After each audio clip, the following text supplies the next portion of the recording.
D'accord, nous avons tous quelques minutes jusqu'à l'arrivée des étudiants.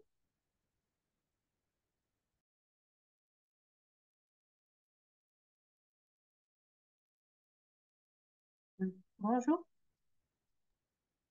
Bonjour, docteur. Bonjour, Madame Malek. Ou bien, le son n'est pas très clair. J'ai dit que nous attendrons quelques minutes jusqu'à l'arrivée des étudiants. D'accord, d'accord. J'attends encore l'arrivée des étudiants. Mais le son n'est pas très clair pour moi. Je ne sais pas pourquoi.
Bonjour, Nihet.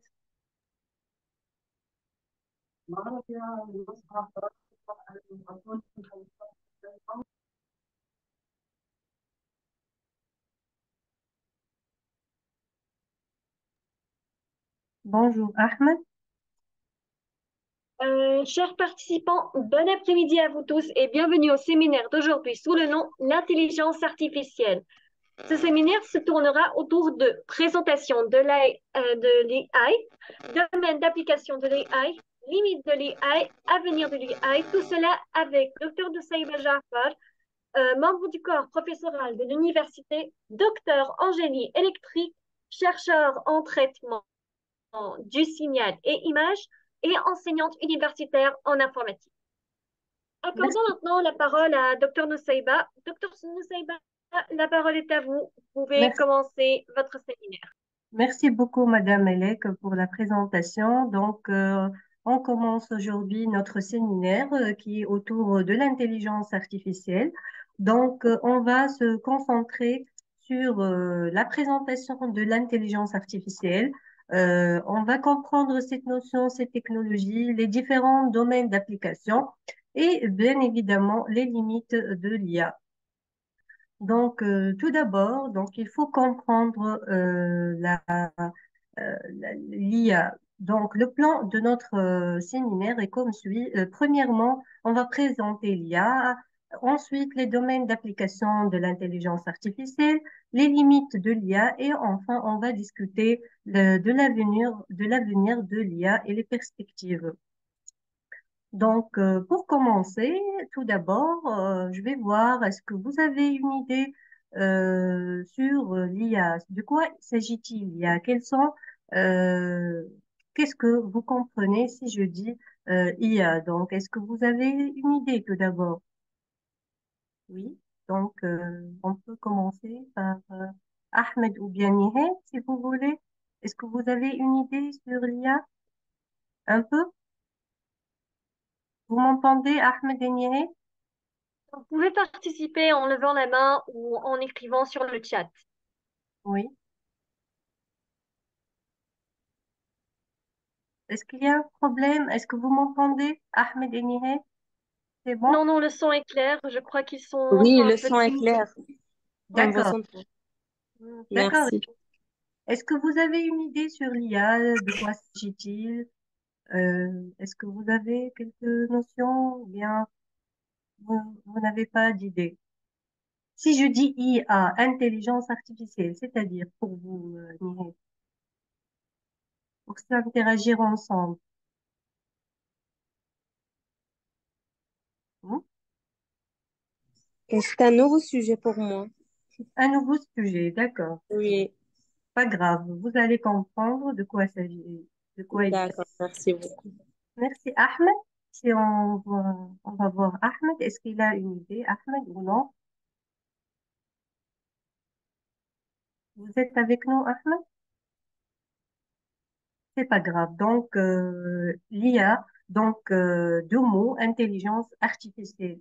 C'est-à-dire, on va rendre quoi intelligent? On va rendre la machine intelligente comme l'intelligence humaine. Par quoi l'être humain, il est caractérisé pour dire que l'être humain, il est intelligent? Il est intelligent par oui, vous êtes là, Ahmed, d'accord, si vous m'entendez. Si vous voulez donc interagir avec nous, vous pouvez lever la main ou bien j'ai laissé, d'accord, vous pouvez parler normalement, d'accord?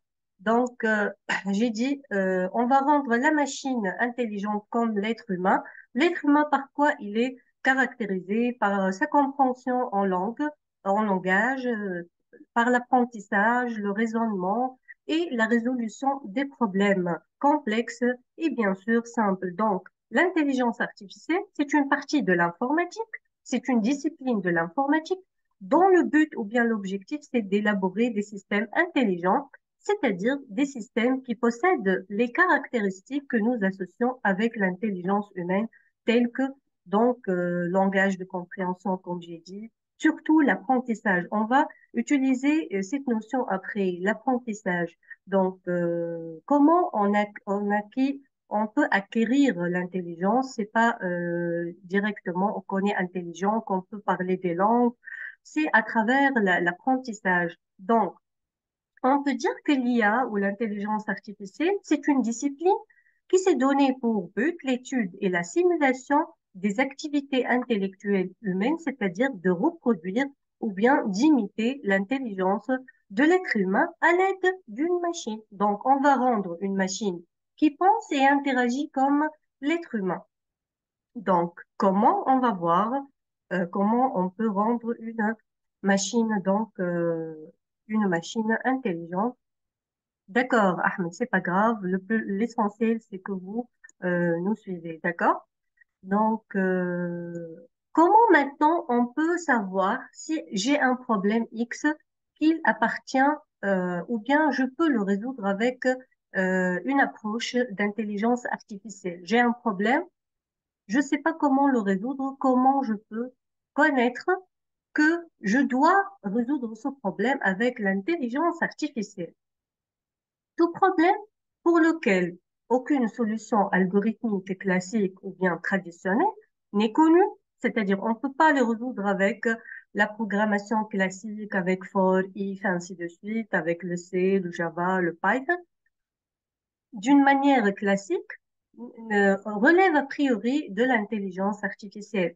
Par exemple, Par exemple, la traduction d'un texte d'une langue source à une langue de destination, du français en anglais, par exemple. Est-ce que c'est un problème facile? Est-ce qu'on peut, c'est-à-dire, le résoudre avec la programmation classique qu'on connaît avec le C ou bien le Java? On va écrire des codes avec l'IA, mais ce n'est pas la même approche que la programmation classique. C'est une autre façon de programmation.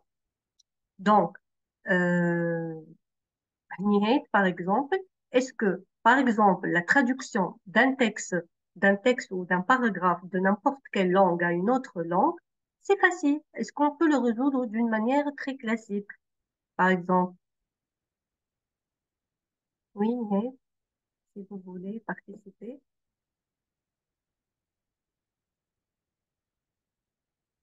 Donc, l'idée de Donc, l'activité. vous Oui, pouvez participer soit en levant la main, soit en l'écrivant sur le chat. d'accord. Donc, non, la traduction d'un texte, on peut traduire un petit texte d'une façon statique, mais d'une manière dynamique, ce n'est pas faisable à travers la programmation classique ou traditionnelle. Il faut utiliser un algorithme ou un modèle de l'IA.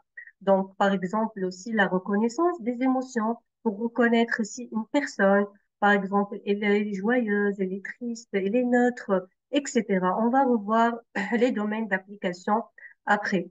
Donc, tout problème qu'on ne peut pas le résoudre d'une manière classique avec la programmation traditionnelle, c'est un problème de l'IA. Donc, l'IA, l'intelligence artificielle, c'est un domaine très vaste.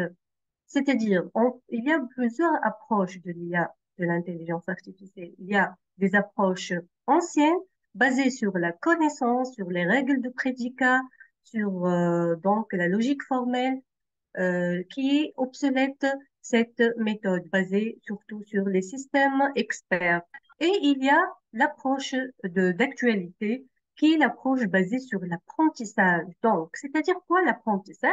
C'est-à-dire on donne à une machine des observations, des données historiques et beaucoup d'expériences sur les données. Donc, c'est l'apprentissage. Donc, l'IA, c'est tout ce qu'on ne peut pas le résoudre d'une manière classique avec la programmation classique. C'est vaste. Il y a plusieurs approches. Donc, les approches, comme on a dit, par exemple, les systèmes experts basés sur les connaissances et les règles de prédicat. Il y a l'approche basée sur l'apprentissage. On va s'intéresser à la partie basée sur l'apprentissage. Pourquoi? Parce que tous les systèmes d'actualité utilisent l'apprentissage. Donc, les méthodologies de l'IA, sous l'IA, il y a la discipline apprentissage automatique ou bien en anglais machine learning. Donc, Il y a d'accord. une question. Oui, d'accord, Ahmed. Comment Donc, l'AI compile les informations en répondant aux requêtes? d'accord, Ahmed. Donc, vous allez comprendre tout au long de cette présentation. Donc, comment l'IA compile les informations en répondant aux requêtes? Donc, en se basant sur l'apprentissage automatique, tout à fait, Ahmed. Donc, on donne à une machine beaucoup d'informations historiques, d'expériences passées. Par exemple, je donne par exemple, le problème d'identification de personnes. Ahmed ou Nihed, par exemple. Je donne plusieurs images à la machine de Ahmed et plusieurs images euh, de Nihed. Donc, elle observe les informations, bien sûr. Elle observe, il y a de calculs mathématiques, il y a de modélisation avec un modèle et dans la prédiction, c'est-à-dire pour tester, il faut utiliser d'autres images, d'autres nouvelles données qui n'ont été jamais vues par la machine auparavant. C'est-à-dire, je donne d'autres images de Ahmed, par exemple, de nouvelles images de Ahmed, et je dis à la machine de reconnaître Ahmed. Mais comment elle va reconnaître Ahmed? Selon les caractéristiques qu'elle a déjà appris dans la phase d'apprentissage. D'accord, Ahmed? Donc, vous allez comprendre de plus en avançant dans cette présentation. Donc, sous l'IA, il y a l'apprentissage automatique ou bien en anglais machine learning, donc basé sur l'apprentissage, sur des modèles statistiques et sous même l'apprentissage automatique, on a la discipline réseau de neurones artificiels. C'est le même principe de l'apprentissage, mais les modèles sont différents. Le principe de modèle sont différents basés sur les réseaux de neurones et on va parler de ça. Et sous les réseaux de neurones artificiels, il y a le deep learning ou bien l'apprentissage profond qui utilise des réseaux de neurones artificiels profonds, plus de couches de neurones. Et on va expliquer ça tout à l'heure. Donc, l'apprentissage automatique, c'est quoi? Donc, ou bien machine learning, consiste à programmer des algorithmes qui permettent d'apprendre automatiquement des données et d'expériences passées Et pourquoi? Pour résoudre au mieux un problème considéré comme l'identification de personnes, par exemple. Ahmed ou Nihed. Comment? À travers les images de Ahmed passé et les images de Nihed passé. Donc, l'apprentissage automatique fait référence au développement, à l'analyse et l'implémentation de méthodes qui permettent à une machine d'évoluer grâce à un processus d'apprentissage. Donc, grâce à, à une phase d'apprentissage, donc, et ainsi d'effectuer des tâches qu'il est difficile ou impossible à les réaliser par des moyens algorithmiques plus traditionnels ou classiques. Pourquoi? Pour extraire et exploiter automatiquement l'information présente dans un jeu de données. Donc, on va utiliser des jeux de données, des bases de données. On essaie d'extraire et d'exploiter les informations qui sont présentes dans ces données à travers des algorithmes et des modèles, donc en utilisant un processus d'apprentissage. Donc, après, donc, on va voir quelle est la différence entre maintenant la programmation classique et la programmation avec apprentissage automatique pour mieux comprendre le principe. Donc, en programmation traditionnelle, qu'est-ce qu'on utilise? Comment on programme, par exemple? Donc, on a des entrées, par exemple, X et Y, et on a un programme, par exemple, qui fait la somme de X plus Y. Donc, on entre dans la machine les entrées, mes entrées, X et Y, et le programme qui fait la somme, donc, entre X et Y, et il entre dans la machine. Pourquoi? Pour donner des résultats. Après l'exécution, on obtient donc des résultats.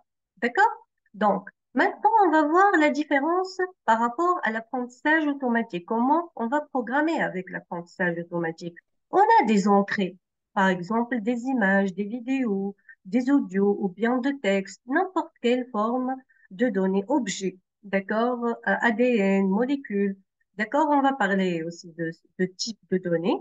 Donc, entrée avec les résultats désirés, c'est-à-dire le résultat est connu à l'avance. Par exemple, comme on a dit Nihed et Ahmed, par exemple. On connaît le résultat à l'avance. Donc, les entrées avec les résultats connus à l'avance sont entrées dans la machine pour donner un programme, pour donner des règles, donc pour le processus d'apprentissage. D'accord? Donc, l'apprentissage automatique, donc, il y a plusieurs types d'apprentissage. Donc, l'apprentissage, je répète, c'est le fait de donner à une machine plusieurs observations, plusieurs données, donc passées ou bien historiques. Donc, quels sont les types d'apprentissage les plus utilisés? On a beaucoup, au moins cinq, mais je vais présenter trois. Pourquoi? Parce que les plus utilisés. Donc, on commence par l'apprentissage supervisé, c'est-à-dire quoi? Un apprentissage supervisé. On va utiliser des algorithmes qui permettent de prévoir ou bien de prédire, le mot prédire c'est plus correct, ou bien classifier à partir de données historiques et étiquetées. C'est-à-dire, le fait de dire l'image de Ahmed, je reprends le même exemple pour mieux comprendre, image de Ahmed, je dois donner une étiquette sur cette image, Ahmed ou bien zéro. Pour Nihed, par exemple, toutes les images de Nihed, je donne l'étiquette ou bien la notation de Nihed ou bien un, par exemple. Autre personne, 3, autre personne, 4, ainsi de suite. Chaque image de Ahmed, elle a l'étiquette Ahmed ou zéro. Nihed, Nihed ou bien un, etc. Donc, mes données sont connues à l'avance. Le résultat est connu ici à l'avance. Les données sont étiquetées, labellisées ou bien encore annotées. Dans l'apprentissage non supervisé, donc, on va utiliser des algorithmes qui permettent de classifier ou bien regrouper ou bien segmenter des profils ou bien des groupes homogènes à partir des données non étiquetées cette fois-ci. Donc, dans l'apprentissage non supervisé, les données sont non étiquetées et non labellisées, non annotées. L'algorithme, il va chercher des similarités et des régularités entre les données pour les regrouper dans des groupes homogènes. On passe maintenant à l'apprentissage par renforcement, c'est-à-dire apprentissage par renforcement. Ici, les algorithmes apprennent une stratégie par des erreurs ou bien par l'apprentissage des erreurs et des succès. On utilise ce type d'apprentissage en général en robotique et dans les jeux. L'apprentissage supervisé, exemple, la prédiction ou la prévision de panne et d'incidents, la classification des images, la classification de personnes, etc. On va voir les domaines d'application après. Et l'apprentissage non supervisé, par exemple, la détection d'anomalies, regrouper le marché, chercher des groupes de clients, etc. Est-ce qu'il y a une question jusqu'à maintenant? Ça va? Donc, Pour tous ceux oui. qui ont des questions, veuillez s'il vous plaît soit lever la main, soit l'écrire sur le chat. Voilà, donc si vous avez des questions, vous pouvez bien sûr poser des questions pour s'interagir ensemble, d'accord? Donc, s'il y a quelque chose qui n'est pas clair, on avance en attendant vos questions. Donc, on est encore dans l'apprentissage automatique qui est une discipline, une sous-discipline de l'intelligence artificielle. Donc, on a dit qu'il y a donc l'apprentissage supervisé, l'apprentissage non supervisé et l'apprentissage par ou avec renforcement. Et on a d'autres, par exemple l'apprentissage semi-supervisé qui utilise les avantages du supervisé et les avantages de non supervisé. Mais ces trois types d'apprentissage sont les plus utilisés dans les applications réelles. Donc, on commence par l'apprentissage supervisé. Il y a sous l'apprentissage supervisé deux sous-problèmes qui sont la classification et la régression. C'est-à-dire classification, c'est-à-dire la variable cible à prédire ou bien la valeur cible à prédire, c'est une de type discret. Par exemple, vrai ou faux, 0 ou 1, malade, non malade. Donc, c'est pas que deux classes. On peut avoir plusieurs classes, par exemple, 0 ou 1 ou 2. Chat ou chien ou singe, par exemple. Par exemple, la classification des images, le diagnostic des maladies. Est-ce que c'est malin ou bénin, même au niveau de la maladie? On ne dit pas malade ou non malade, on peut classifier la maladie, est-ce qu'elle est bénigne ou maligne? Donc, détection de défauts, fidélisation de clients. Au niveau de la classification, je m'excuse, il y a plusieurs problèmes qu'on peut les résoudre. On est encore dans l'apprentissage supervisé. Je m'excuse, il y a aussi le sous-problème régression. Dans la classification, on prédit une valeur de type discret, 0 ou 1, 0 ou 1 ou 2, etc. Dans la régression, la variable cible est de type continu ou réel, c'est-à-dire, exemple, continu ou réel, la variable cible à prédire, par exemple, la prédiction de la température, la prédiction de l'âge, c'est continu, les valeurs. On peut, par exemple, faire la prédiction du marché, tout ce qui est en relation avec les prix, prédiction du prix d'un produit, par exemple, prédiction du montant, prédiction du prix d'achat ou bien de vente ou d'allocation d'une maison dans un quartier, etc. Donc, puisque la variable cible est de type continu ou réel, c'est de la régression. On parle de la régression. On passe maintenant à l'apprentissage non supervisé. Il y a deux aussi sous-problèmes. Le regroupement c'est une classification, mais non supervisée, ce n'est pas comme le supervisé. On ne connaît pas le résultat à l'avance.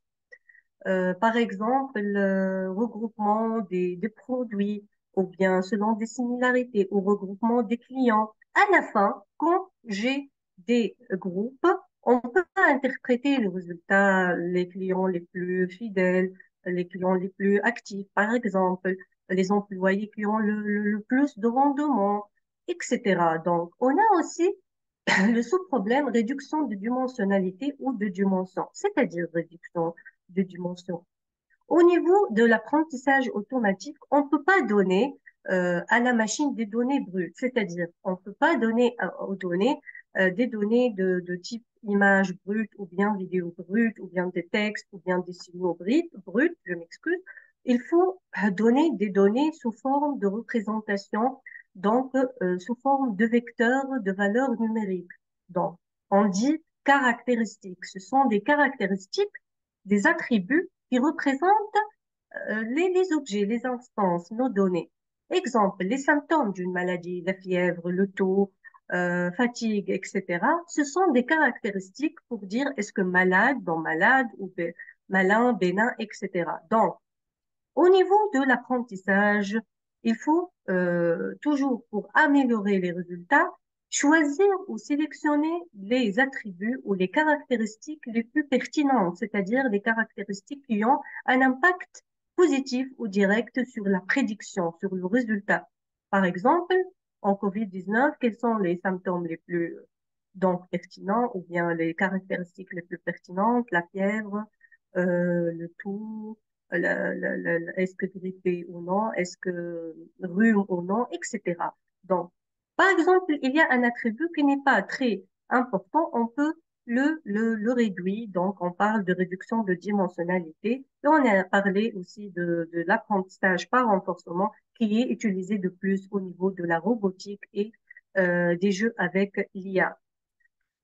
Donc, on passe pour parler un peu des algorithmes. Il y a plusieurs algorithmes au niveau de l'apprentissage automatique, donc qui sont des algorithmes classiques basés sur les probabilités et les statistiques. Donc, parmi les meilleurs ou bien les plus utilisés de ces algorithmes, on peut trouver la régression linéaire pour résoudre le problème de régression. Donc, à travers d'une caractéristique, on peut savoir le prix, par exemple, etc. Donc, c'est une régression linéaire. La régression logistique, c'est le résultat 0 ou 1. Donc, ici, ce n'est pas pour le problème de régression, mais pour classifier les données. On peut utiliser des arbres de décision sous forme de graphes. Les arbres aléatoires ou bien les forêts aléatoires, random forest, c'est ensemble d'arbres de décision. Les cas plus proches voisins ou k-nearest neighbor en anglais, donc ils utilisent ce classifieur. C'est un algorithme de classification, donc on parle de classifieur. Il est basé sur une distance pour regrouper ou classifier les données. On trouve aussi, par exemple, le SVM ou Support Vector Machine ou machine à vecteur de support en français, c'est de trouver un hyperplan qui sépare les classes, les différentes classes de données. On trouve aussi le K-means. Le K-means, c'est pour la classification non supervisée ou bien en anglais le clustering, pour regrouper les données et chercher des similarités entre les données. On peut trouver le Bayes naïf ou naive Bayes en anglais, qui est basé sur le théorème de Bayes en probabilité. Donc, probabilité de A sachant B, là, c'est une probabilité conditionnelle, égale à probabilité de B sachant A, fois probabilité de A sur probabilité de B. Donc, voilà quelques algorithmes les plus utilisés au niveau de l'apprentissage automatique et on peut trouver d'autres algorithmes. On a parlé de l'IA, où il y a sous l'IA l'apprentissage automatique. Sous l'apprentissage automatique aussi, il y a les réseaux de neurones. C'est quoi un réseau de neurones? Un réseau de neurones, c'est un réseau qui est constitué de plusieurs couches. Une couche d'entrée qui représente donc, qui comporte les neurones. Le neurone s'inspire du cerveau humain, des cellules de neurones de l'être humain. Donc, le réseau de neurones, à part la couche d'entrée, il y a des couches intermédiaires ou on dit couches cachées qui comportent aussi des neurones et une couche de sortie qui donc représente les sorties. Donc, on va voir directement l'exemple pour mieux comprendre. On va prendre l'exemple de cette image qui comporte la valeur 6, par exemple. Donc, comment on peut représenter la couche d'entrée? La couche d'entrée, ce sont des neurones. Donc, les neurones, ce sont les caractéristiques, les informations de données. Ici, on a choisi de représenter l'image sous forme de pixels. Donc, une image, c'est quoi? C'est une matrice de pixels. Mais chaque donnée, chaque image, on doit la représenter par un vecteur de valeur numérique, 0 ou 1, ici, l'intensité noir et blanc. Donc, les pixels de 1 jusqu'à 784, ce sont les caractéristiques de mes images. Donc, voilà la couche d'entrée. Chaque neurone, il est relié par les neurones de la couche suivante. Donc, on a ici une seule couche cachée. Et bien sûr, il y a des fonctions d'activation, donc il y a du calcul mathématique ici. Et à la fin, une couche de sortie qui comporte les résultats, c'est-à-dire les résultats. Combien de résultats on a? 10 chiffres de 0 jusqu'à 9, on a 10 classes. Donc, qu'est-ce qu'elle comporte la couche finale? Les probabilités de chaque classe. Probabilité de la classe 1 ou bien 0, probabilité de classe 2 qui représente le chiffre 1, etc., jusqu'à la probabilité de classe 10 qui représente le chiffre 9. Donc, le résultat à la fin, c'est qu'on prend la probabilité, la plus grande probabilité.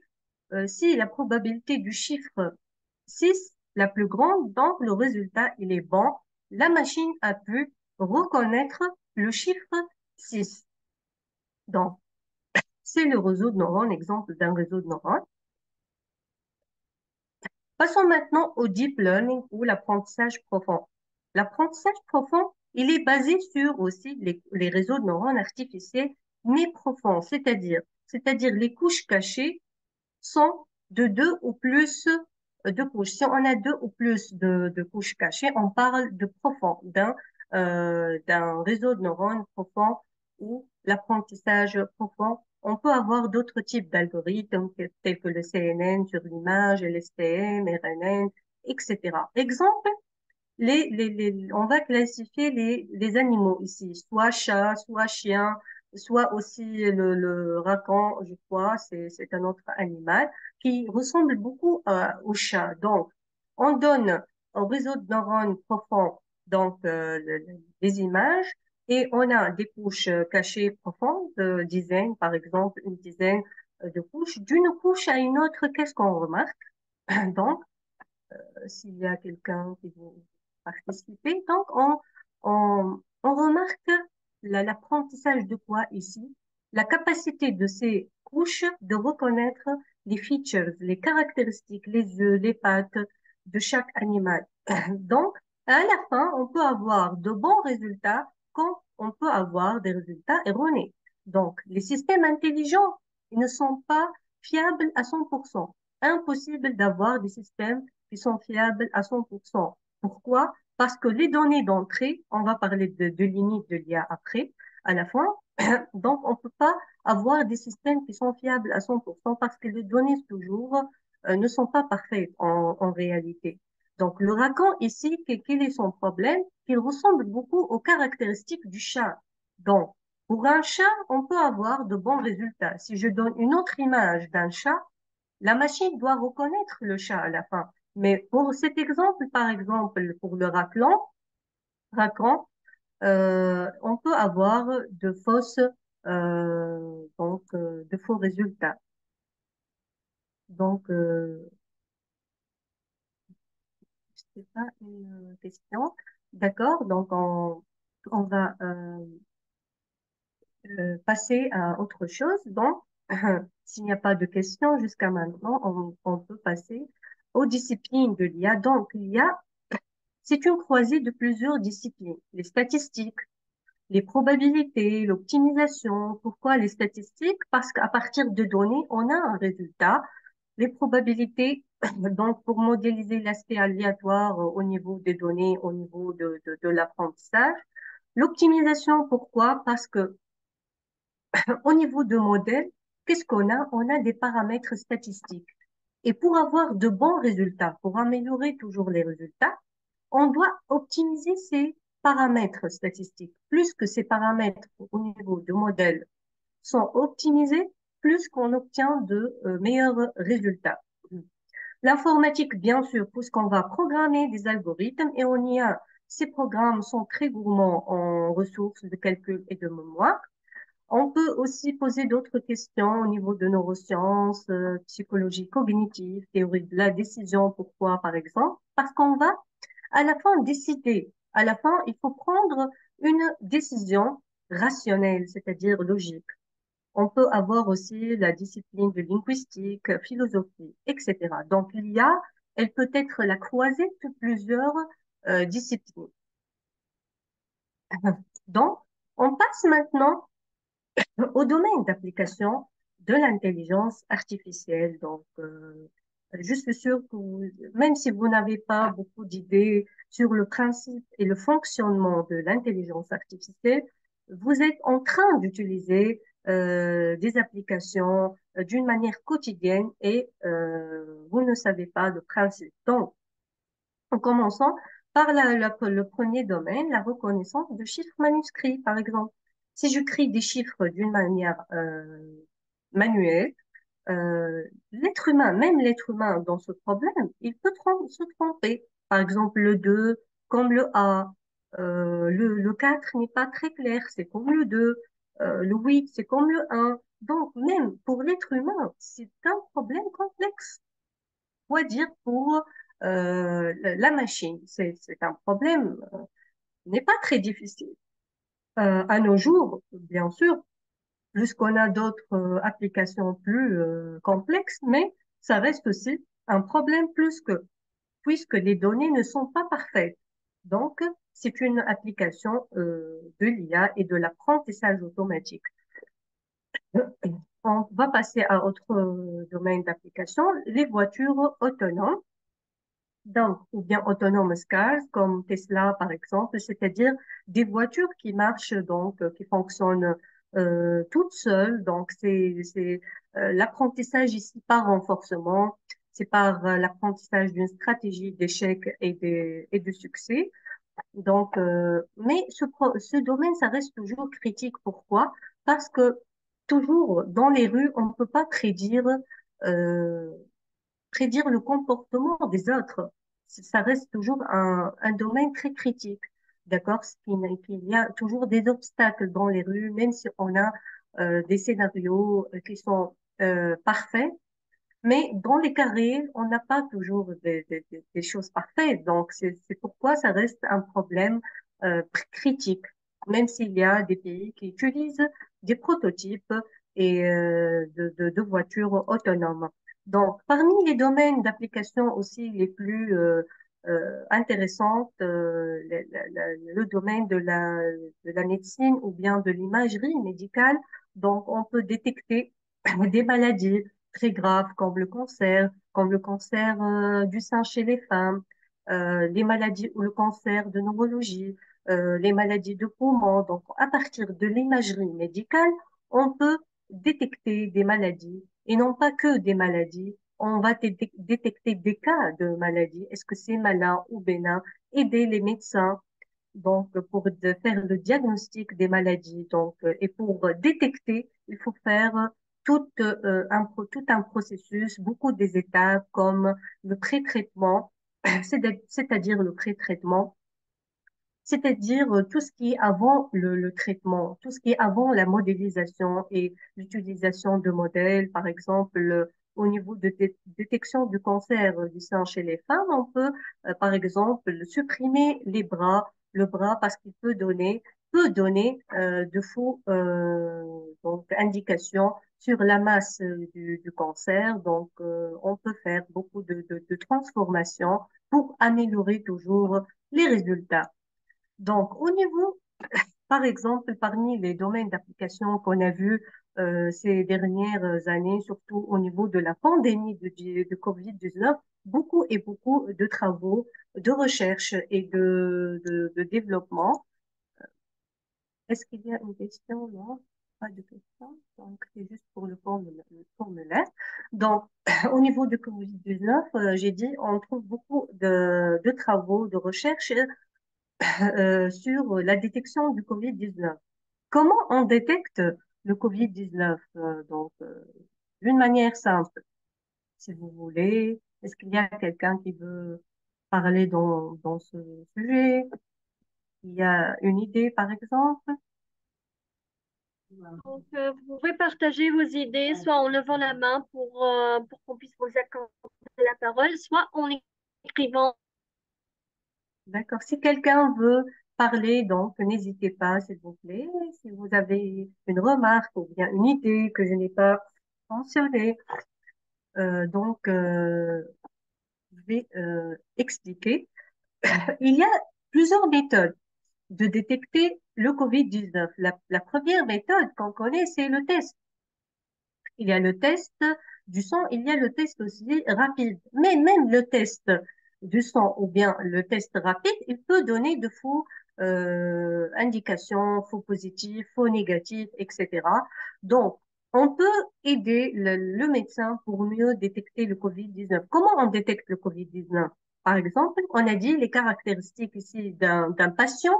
Donc, l'objet ici, la donnée ici, c'est le patient. Le patient a un ensemble de symptômes. Les symptômes sont les caractéristiques. La fièvre, par exemple, 40, tout sèche ou bien rhume, fatigue, etc. Donc, on donne beaucoup d'informations à la machine, beaucoup de représentations de patients avec ces symptômes. Et si on a un autre cas d'un patient, il faut que la machine détecte est-ce que c'est positif ou négatif. C'est une méthode. C'est comme la méthode de médecin, mais avec l'apprentissage. Ou bien, même cette méthode, elle peut avoir des problèmes. Donc, il y a des cas graves qu'on peut les détecter qu'avec le scanner. Donc, qu'est-ce qu'ils font les scientifiques? Ils prennent les images du scanner, ils les traitent avec les algorithmes de deep learning surtout, parce que l'apprentissage profond, il est plus performant et il est plus fiable quand on donne à la machine beaucoup et beaucoup de données. L'apprentissage profond, il est gourmand en données. On peut donner des millions de données, d'images pour l'entraînement, pour l'apprentissage. Entraîner une machine, on donne beaucoup d'images donc à la machine. Donc, en général, avec l'apprentissage profond, on peut détecter le COVID-19 à partir des images du scanner, donc pour le tester positif ou négatif, 0 ou 1. 0 ou 1 ici, c'est-à-dire il y a la négativité et positivité, mais négative et positive, c'est relatif. C'est juste pour indiquer à la machine qu'il y a deux cas. Vous pouvez donner le 0 pas de malade, pas de maladie. Un, il y a une maladie. C'est pas ici la signification qui est plus importante, mais l'important, c'est de donner à la machine les étiquettes et le résultat à l'avance. Donc, on avance avec d'autres domaines. Il y a beaucoup d'autres domaines et tous ces domaines sont des domaines de recherche. On passe au domaine de la parole, par exemple la reconnaissance de la parole, la reconnaissance du locuteur, par exemple qui parle, tout ce qui est sur la reconnaissance de la parole ou speech recognition. Il y a aussi le domaine de la synthèse de la parole, c'est-à-dire speech synthesis en anglais ou bien la reproduction de la parole. Par exemple, si je dis bonjour tout le monde, on va donner à la machine donc la permission. C'est la machine qui va reproduire ma parole et dire bonjour tout le monde. Bien sûr, la reproduction de la machine a des lacunes, a des problèmes. On a toujours d'erreurs, on a dit. On peut pas atteindre un résultat parfait avec la machine.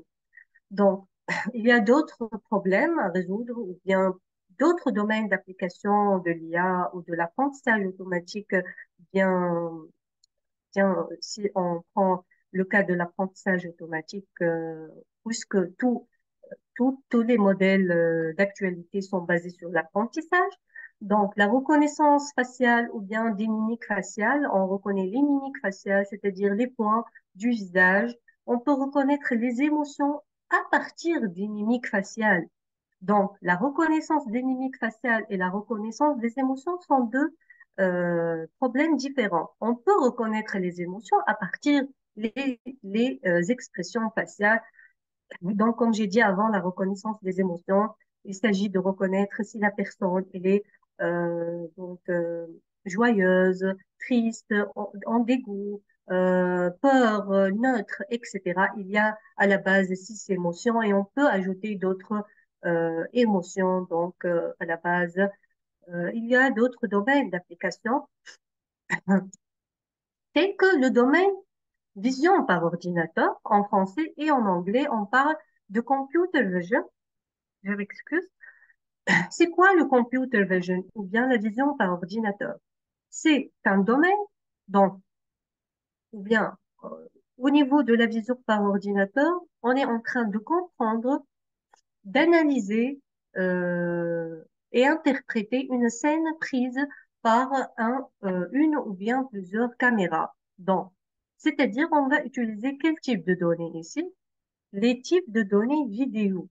En IA, en général, en apprentissage automatique et profond, bien sûr, on utilise les données multimédia en général dans les applications, c'est-à-dire type multimédia, images, vidéos, texte, signal audio. Donc, ce type de données, pourquoi il est très utilisé? Parce qu'il est valable, il est disponible sur l'Internet, sur les réseaux sociaux. On peut trouver beaucoup d'images, beaucoup de partages. Donc, la collecte de données de multimédia est très disponible de nos jours, puisque tout est disponible sur Internet. Donc, la vision par ordinateur, on est en train d'utiliser les données de type vidéo, par exemple. Un exemple d'application de vision par ordinateur, la reconnaissance des actions humaines, ou en anglais Human Action Recognition, par exemple, marcher, glisser, sauter, grimper, lire un livre. Ce sont des actions humaines, on peut les détecter à partir des scènes vidéo. On peut identifier les personnes en marchant dans les rues à partir des caméras de surveillance, à partir des systèmes intelligents et non pas des caméras de surveillance classiques. On peut identifier les personnes. D'accord? Par exemple, Nihed, Ahmed, etc. On peut donc identifier, bien sûr, si on a une base de données sur ces personnes-là. On ne peut pas identifier des personnes qui n'ont ont été pas déjà entraînées dans la machine. On peut détecter des comportements ici, le behavior detection, donc des comportements indésirables, par exemple, comme l'agression, la violence, dans les systèmes de surveillance, dans les rues, dans les espaces publics ou dans les espaces privés, par exemple, dans les stades de foot, etc. Donc, pour minimiser les problèmes. Donc, Donc voilà. On peut aussi détecter des objets, par exemple voiture, camion, animal, personne. C'est la détection des objets. Tous ces domaines sont des domaines très, très utilisés dans les applications réelles. À part la détection des objets, on peut utiliser le tracking ou bien en français le suivi. On fait le suivi d'une voiture, par exemple. Donc, on peut utiliser beaucoup des applications au niveau de la vision par ordinateur. Passons maintenant à un autre domaine d'application qui est la robotique. Donc, pourquoi on utilise la robotique? Pourquoi on utilise les robots? Est-ce que vous avez une idée? Quels sont les robots qu'on peut utiliser maintenant? Est-ce que vous avez des cas réels que vous avez déjà vus? Oui. Est-ce que vous pouvez répondre un peu? Je m'excuse. Pour moi, je les ai déjà vus, Oui. Qui parle? surtout dans les pays asiatiques, la présentatrice, Malak. Oui, ah voilà, Madame Relax. Oui, dans les pays d'Asie, oui, surtout. Très bien. Donc, on trouve comme ce style de robot, comme une femme. Donc, on peut trouver des représentatrices de TV, de télé, des avocats même. Sophia aussi est là. Elle est très connue, Sophia, ce style de robot qui parle, qui donne des réponses à des questions. Donc, elle est très connue, Sophia, et je crois ce robot, j'ai oublié le nom, Elisa ou bien Elise. Donc, il y a ce type de robot, hein, mais il y a d'autres types de robots qui sont peut-être plus intéressants. Pourquoi? Parce qu'ils aident les êtres humains de faire des tâches peut-être un peu difficiles, ou bien pour aider des personnes handicapées, ou bien pour aider des personnes âgées. Donc, comme c'est ce type de robot, d'accord? Donc, la robotique aussi, c'est un domaine très, très utilisé aussi pour, au niveau de de Covid-19, par exemple, on trouve des robots qui aident les patients pour faire la distanciation entre les patients dans des hôpitaux, dans beaucoup de pays d'Afrique aussi. Donc, il y a beaucoup de pays en Afrique qui utilisent l'IA. Il y a beaucoup de startups qui utilisent l'IA. Donc, on peut trouver en Asie, en Afrique, en Europe, dans beaucoup de pays. D'accord? Donc, on passe maintenant à d'autres types d'applications de l'IA que je suis sûre que vous êtes en train d'utiliser, par exemple, dans les réseaux sociaux, Facebook, Instagram, sur YouTube, par exemple, Netflix. Si vous regardez, par exemple, un film ou une chanson, un clip sur YouTube, qu'est-ce que YouTube vous suggère ou bien qu'est-ce qu'il vous recommande? Hein? Si vous regardez un film d'horreur, par exemple, un film ou bien une chanson d'un chanteur, ou bien une scène de foot, qu'est-ce que vous obtenez après? Qu'est-ce que vous suggère YouTube, par exemple? Hein? Ce Donc, sont vous pouvez participer soit en levant la main, soit en écrivant sur le chat. qui vous, oui, Zaïrodé, si vous voulez parler, ou bien, oui. Donc, qu'est-ce que vous recommande YouTube, par exemple, si vous regardez une scène dans n'importe quel contexte? Chansons, films, séries. Après, qu'est-ce qu'il vous recommande? Zoraya, la parole est à vous. Je crois que vous voulez parler.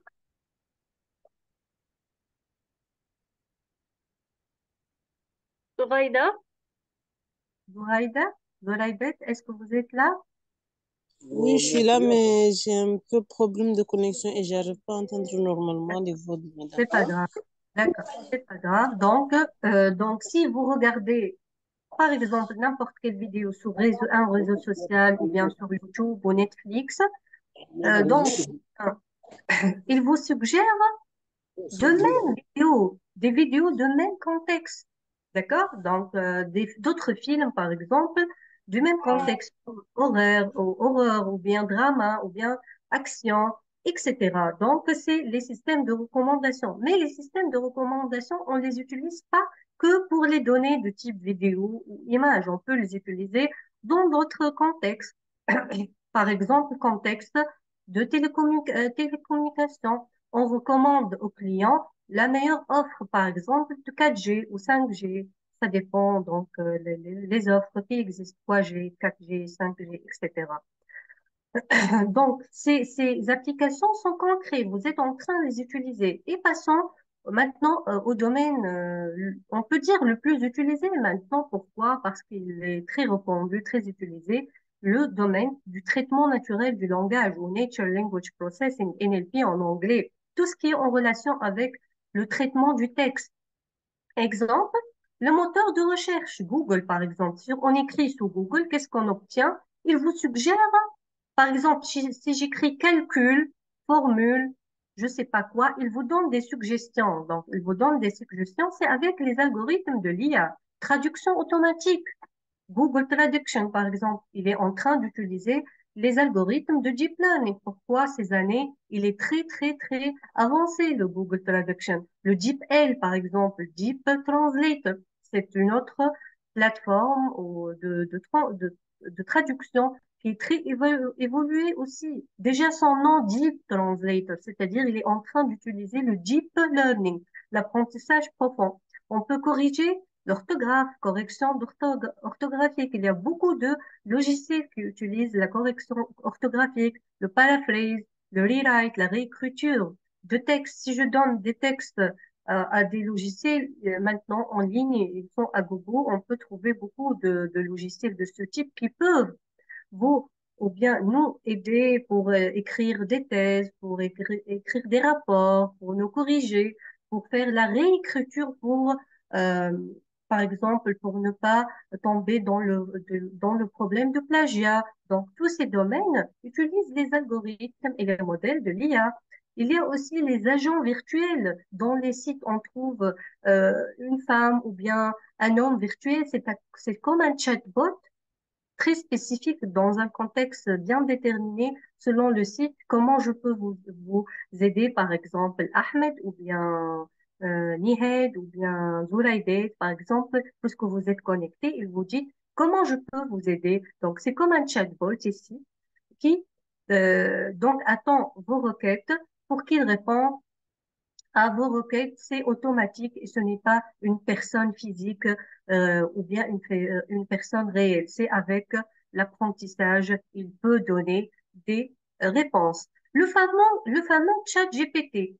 Le chat GPT maintenant est très utilisé. Donc, c'est un chatbot, c'est-à-dire un outil qui permet la conversation entre l'utilisateur et la machine. Donc, si je donne une question, il peut me donner une réponse. Donc, voilà, pour le texte, il y a aussi d'autres applications comme l'analyse de sentiments à partir du texte. Par exemple, quand je dis I am happy with this water bottle, donc il y a la positivité. This is a bad investment. Donc, le mot bad, c'est-à-dire mauvais, il donne l'indication de la négativité. Si je dis I am going to walk today, je vais marcher aujourd'hui, donc il n'y a ni négativité ni positivité, donc c'est de neutre. Donc, quelle est la différence entre l'analyse des sentiments et la reconnaissance des émotions, par exemple, si vous avez compris? Est-ce qu'il y a quelqu'un qui peut nous donner la différence entre l'analyse des sentiments et la reconnaissance des émotions, par exemple? Donc, vous pouvez donner un exemple, soit en écrivant sur le chat, soit en levant la main pour qu'on puisse vous accorder la parole. Quelle est la différence entre l'analyse des sentiments et la reconnaissance des émotions? Oui, si quelqu'un peut nous donner ses remarques, ou bien une idée, ou bien une rectification, ou bien... Donc, je vais, euh, je vais donc répondre à cette question. Donc, la reconnaissance des émotions en général, c'est à partir d'images, du vidéo. On peut reconnaître les émotions même avec le texte ou bien avec toutes les modalités, vidéo, parole et texte. Mais les résultats sont quoi? Les classes neutres, joie, triste, peur, euh, dégoût, par exemple. Mais l'analyse des sentiments en général, c'est à partir du texte tout d'abord. Et les catégories ou bien les classes, c'est négatif, positif ou neutre.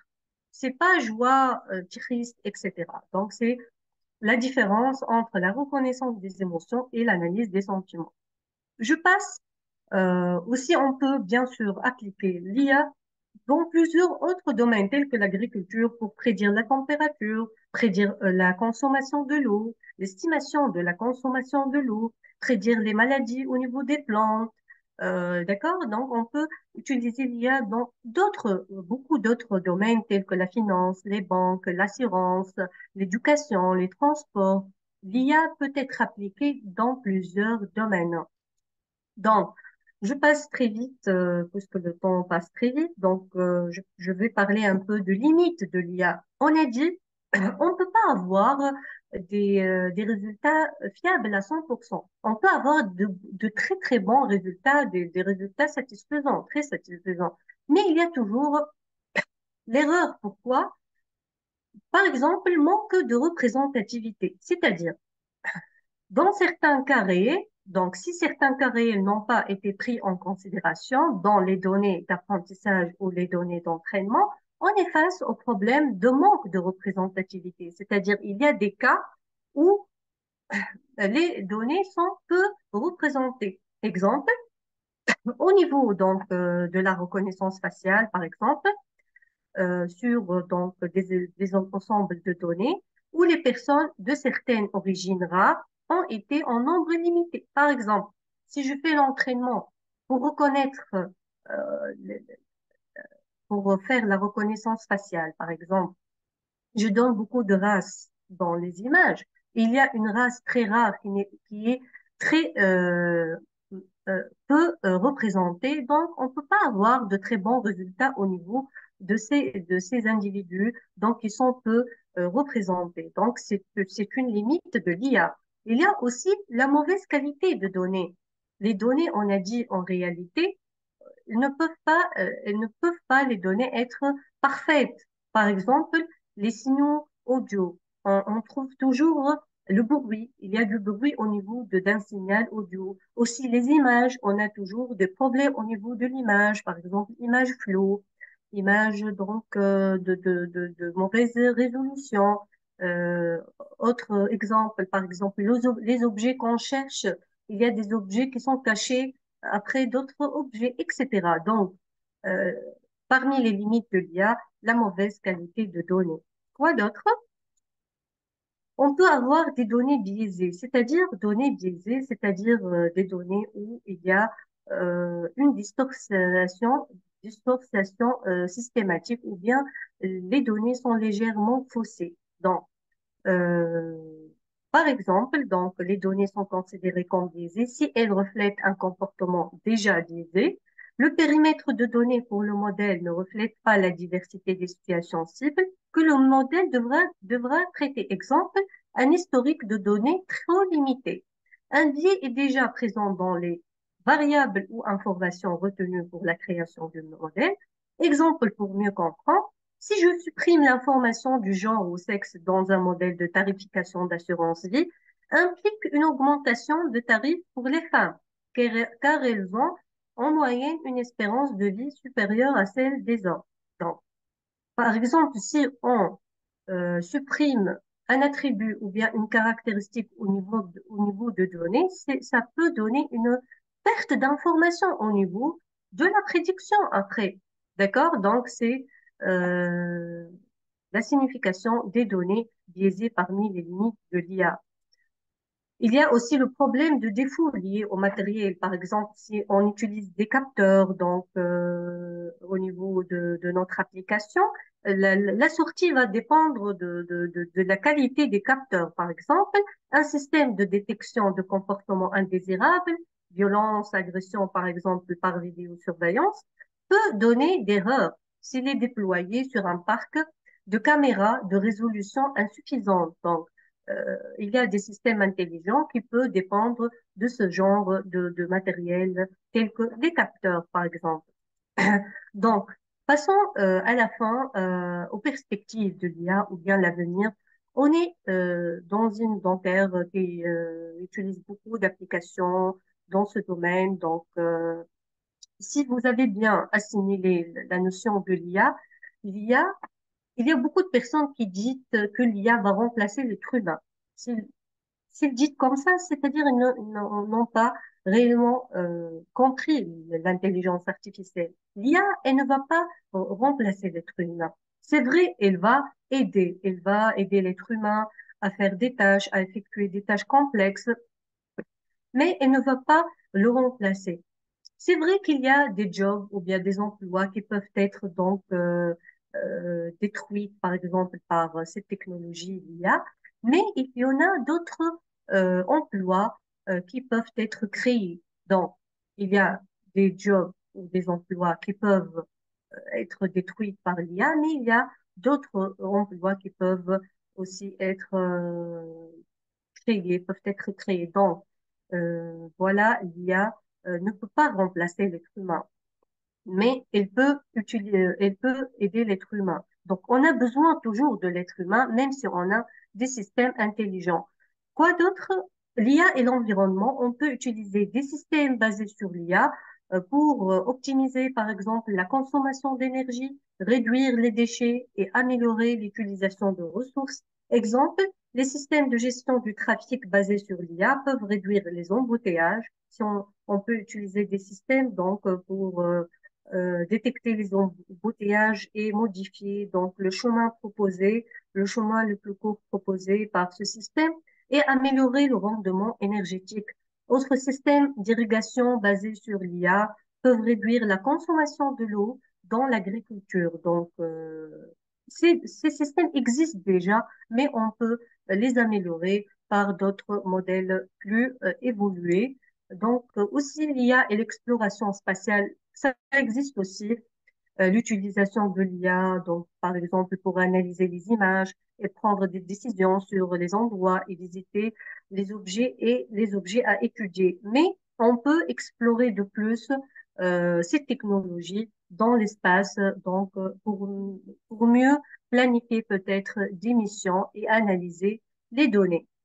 Donc, à la fin, pour résumer, l'IA est un domaine très donc, promoteur, mais il comporte également des facteurs à prendre en considération importantes, telles que par exemple des considérations éthiques. On ne peut pas utiliser l'IA dans n'importe quel domaine. On peut l'utiliser partout, mais il faut bien comprendre comment l'utiliser. Il y a des éthiques, il y a des lois juridiques, il y a des règles sociales qu'il faut prendre en considération.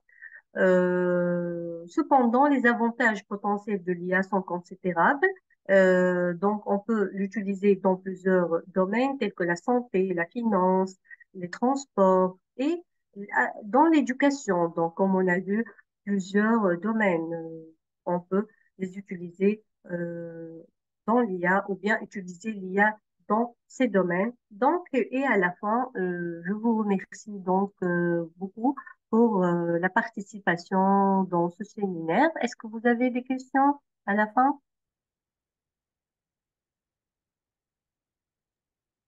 Donc, pour ceux qui ont des questions, veuillez s'il vous plaît soit lever la main, soit l'écrire sur le chat. Oui, oui, Commençons par Zoulaya Ali Adam. La parole est à vous.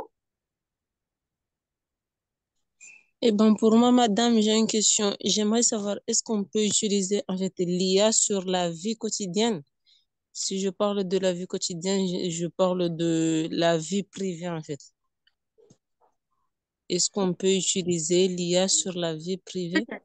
Donc, donnez-moi un exemple. Oui, on est en train d'utiliser l'IA dans la vie quotidienne, Zairoudit. Comme j'ai dit, on est en train d'utiliser des applications, donc comme dans les réseaux sociaux, par exemple, mais c'est-à-dire la vie privée. Dans une maison, par exemple, connectée, smart home, par exemple, on peut, bien sûr, d'accord, dans la vie quotidienne, mais bien sûr, il faut que tout soit connecté. Donc, dans des villages smart, on peut avoir beaucoup d'applications ou beaucoup de systèmes qui sont intelligents. Donc, c'est dans la vie quotidienne. D'accord? Déjà, on est en train d'utiliser dans la vie quotidienne, mais privé, c'est-à-dire privé. Donnez-moi un exemple d'une application ou bien d'un système. Un robot, ça peut aider notre vie quotidienne, des tâches répétitives ou des tâches difficiles pour aider une personne donc âgée ou handicapée. C'est la vie quotidienne donc. Ou bien, qu'est-ce que vous voulez dire par la vie quotidienne, Oui, Zoraïda? j'ai bien compris, merci. C'est ça ce que je voulais savoir. Merci, d'accord. Si vous avez une autre remarque, les autres, Ahmed, Ali, Mohamed, Ahmed. Pour ceux qui ont des questions, vous pouvez soit lever la main, soit l'écrire sur le chat. Donc, nous attendons vos questions maintenant. Docteur Nussaïba est à votre disposition. Je suis, euh, je suis à votre disposition pour toute question. Si vous n'avez pas compris une notion ou bien si vous voulez parler, discuter d'autres applications ou bien si vous avez déjà appliqué ou bien développé des systèmes. Donc, Ahmada ou bien Ali. Je sais peut-être pour vous, c'est un nouveau monde ou bien les notions sont nouvelles, mais c'est pas difficile. Donc, en pratique, c'est pas difficile. Donc, personne? Oui, Aucune question. Ah, la voilà, Zoraïda. oui, La Zoraïda. parole est à vous. Oh, Zoraïda,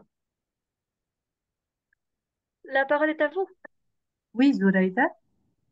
J'aimerais, si possible, qu'on m'explique un peu sur l'émotion sentimentale parce que j'ai pas commencé la séminaire depuis le début D'accord, et j'ai pas bien compris. d'accord, Zoraïda. Qu'est-ce que j'ai dit sur l'analyse des sentiments? Quand on peut analyser des sentiments, je reviens à l'exemple. Exemple, si je dis je suis heureuse aujourd'hui, il y a des personnes qui donnent des posts sur Twitter ou bien sur Facebook. Le matin, il écrit par exemple je suis heureuse et il passe directement je suis heureuse un post. Qu'est-ce que vous comprenez à partir de ce post? Il y a une chose positive, d'accord? Si j'écris je suis malade, un post, je suis malade aujourd'hui, il y a la négativité, la maladie. Si j'écris, je suis allée pour, je sais pas, aller pour étudier ou bien je vais à l'école aujourd'hui, je vais à l'université aujourd'hui. Il n'y a aucune ni positivité ni négativité. C'est neutre. Donc, les résultats, les classes de l'analyse des sentiments, c'est soit positif, soit négatif, soit neutre. C'est à partir du texte. On analyse un sentiment à partir du texte. D'accord? Mais pour la reconnaissance des émotions, j'ai dit, on peut reconnaître une émotion d'un être humain à partir de la voix, à partir de vidéos, à partir de l'image. On peut aussi à partir du texte ou bien une fusion à partir de toute cette modalité. Mais les résultats, les catégories, les classes sont différentes par rapport à l'analyse des sentiments. Quels sont les résultats de l'émotion? On a six ou bien plus d'émotions, peur, triste, joie, neutre, etc. D'accord? Zairoudé, c'est clair maintenant? Oui, c'est clair, merci beaucoup. Merci. Ahmed? Oui, Ahmed, si vous voulez. Ahmed. Merci infiniment. Passons maintenant à Ahmed Saïd. Ahmed Saïd, la parole est à vous. Oui, Ahmed. Ahmed Saïd. Oui, Ahmed, vous pouvez, donc, je Est-ce que donne. c'est bon? Vous m'entendez? Oui, on vous Oui, entend. Ah, oui, ok, nous c'est pouvons bon. vous entendre. Ok, c'est bon. Ma question concernant ChatGPT.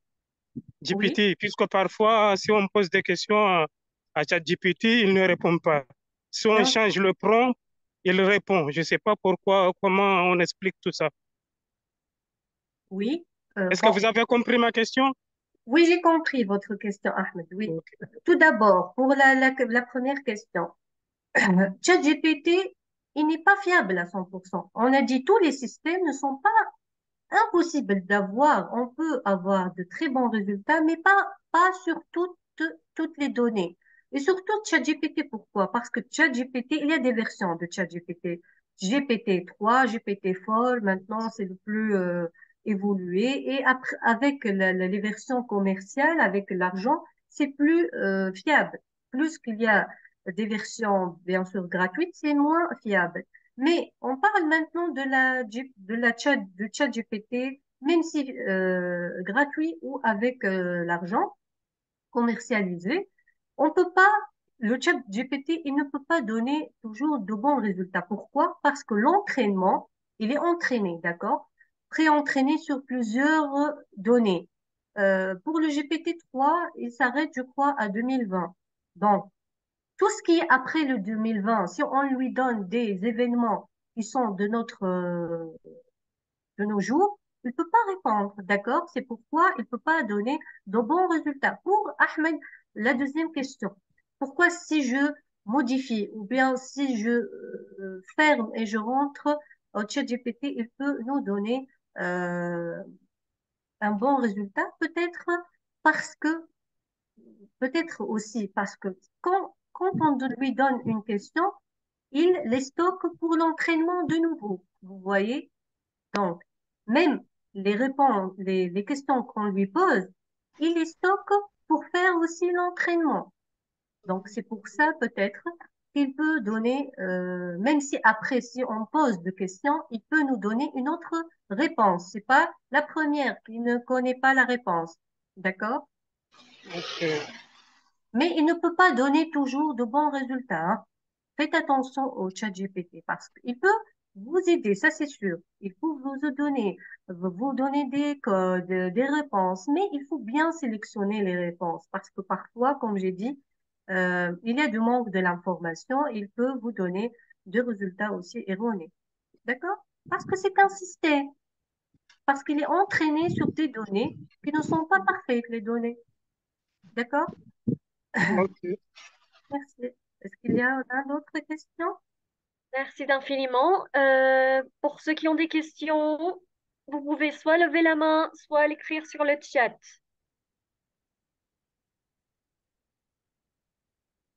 Il n'y a pas Oui, d'autres questions. oui, Ahmed. Ahmed Saïd, la parole est à vous. Oui, Ahmed. Oups. Ahmed Saïd. Oui, Ahmed, vous pouvez donner votre question. Oui, Ahmed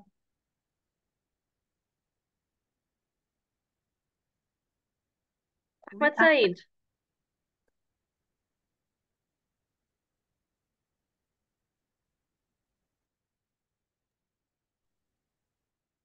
Oui, Ahmed. Je crois que jusqu'à l'arrivée d'Ahmed, nous prendrons d'autres. Oui, Ahmed, quelle est Est-ce que votre maintenant question? c'est bon? Oui, oui, nous pouvons vous entendre. Quelle est votre question? Ok. Ma question, normalement, j'ai essayé trois IA, ChatGPT et Bing Chat et encore Perplexity. Si on pose une question, la réponse, ça devient le même. Je ne comprends pas. Est-ce que les bases de données sont les mêmes ou je ne sais pas pourquoi? Parce que normalement, la réponse, ça doit être différente, même si c'est une même question. Je ne sais pas pourquoi à chaque fois, la réponse est la même. D'accord. Ahmed, puisque la réponse est la même, c'est-à-dire les trois systèmes ont été entraînés normalement sur les mêmes, presque on peut dire, sur les mêmes informations, sur les mêmes bases ou bien les données d'entraînement. Parce que les données entraînées, donc, sur ce sujet-là, sur le contexte que vous avez donc mis dans la question, donc ce sont les mêmes, autour de la même réponse. Donc, les informations entraînées sont les mêmes, donc les réponses sont les mêmes. C'est logique, d'accord? Je connais pas les autres systèmes, mais normalement, le principe est le même. Donc, si on donne de bonnes données à l'entraînement, donc on obtient de bons résultats pour la prédiction ou bien pour le test. Si on teste avec de nouvelles données, ces systèmes nous donner de bons résultats. D'accord? Et, Vous êtes intéressé par les chatbots, donc, Ahmed. Très bien. Ahmed, docteur vous dit, est-ce que vous êtes intéressé par les chatbots? mais il y a des bruits, j'entends rien. Pardon? Est-ce que vous êtes intéressé sur les chatbots? J'entends rien. C'est pas grave, Ahmed. J'ai dit juste, vous êtes intéressé par les systèmes intelligents, surtout les chatbots comme Ah ChatGPT. oui, oui, j'utilise souvent pour les questions des recherches, oui. Si je fais des recherches, j'utilise ça pour avoir beaucoup d'informations. Très bien, mais il faut faire attention, Ahmed. Comme j'ai dit, il faut bien sélectionner les bons résultats. Par- Parfois, il peut vous donner des choses erronées. Donc, il faut toujours, l'être humain, l'homme, peut sélectionner les bons résultats de chatbot, hein. Faites attention. Oui, Ça c'est aide ça, c'est pour cela que j'utilise trois ou bien quatre très chats bien. comme ça pour Pour être- comparer les résultats. oui, bien évidemment. Pour être sûr de la réponse, oui. Est-ce qu'il y a d'autres Donc, questions? merci infiniment à Ahmed Saïd. Pour ceux qui ont des questions, vous pouvez soit lever la main, soit écrire sur le chat.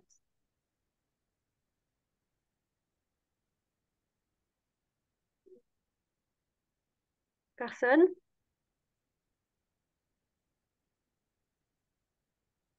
Docteur Nusayba est à votre disposition.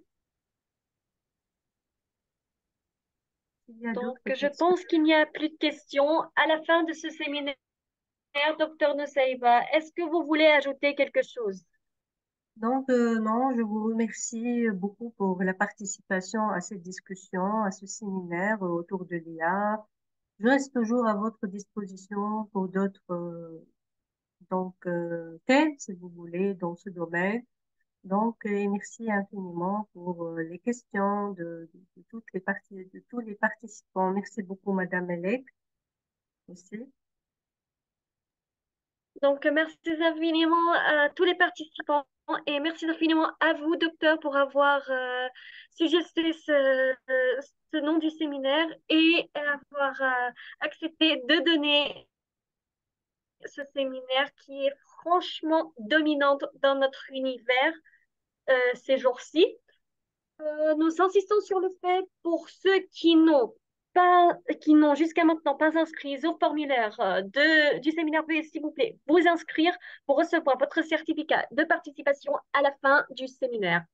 Et vous pouvez également suivre le compte officiel de l'université sur les réseaux sociaux, Facebook, Twitter, Instagram, pour être au courant des dernières actualités de l'université et des dernières actualités concernant les séminaires, formations, ateliers et l'inscription au programme d'études de l'université. Donc, merci à vous tous et nous nous verrons, Inch'Allah, dans d'autres séminaires.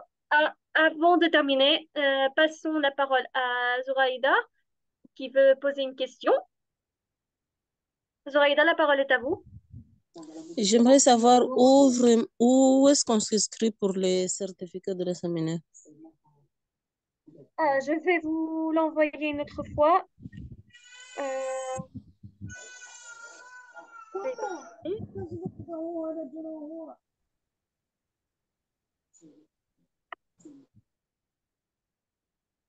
Donc, je crois qu'elle est maintenant chez vous.